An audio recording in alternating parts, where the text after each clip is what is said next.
ठाणे स्थानकात आज रेल्वेचा 172वा वाढदिवस साजरा करण्यात आला आणि या कार्यक्रमाला खासदार नरेश म्हस्के हे उपस्थित होते। आमदार संजय केळकर सुद्धा उपस्थित होते। 16 एप्रिल 1853 रोजी बोरी बंदर ते ठाणे या दरम्यान पहिली रेल्वे सुरू झाली होती। 10,000 कर्मचाऱ्यांच्या माध्यमातून या रेल्वे प्रवासाला सुरुवात झाली होती।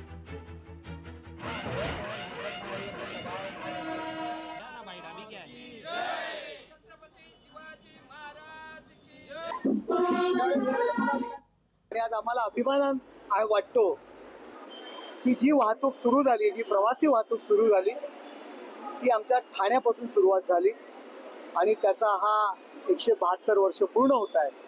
म्हणून ज्या पद्धतीने आपण आपला वाढदिवस साजरा करतो त्याच पद्धतीने हा वाढदिवस या ठिकाणी आम्ही साजरा केलेला आहे।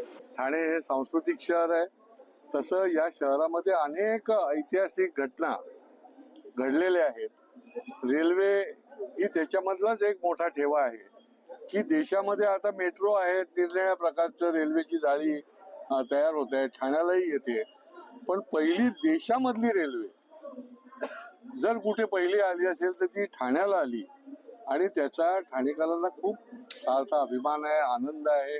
172 वर्ष झालेली आहेत रेल्वेला मुंबई ते ठाणा हा प्रवास सुरू होऊन, आणि त्याच्यानंतर रेल्वे निरंतर इथे प्रवासांच्या सोयीसाठी विविध म्हणजे संकल्पना आणत आहेत, नवीन नवीन ट्रेन्स आणत आहेत। आता AC गाड्या येत आहेत, वंदे भारत सारख्या गाड्या येत आहेत।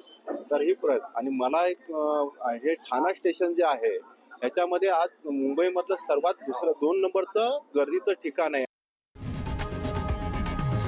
लोकशाही मराठी ऐका, पहा, जागरूक रहा।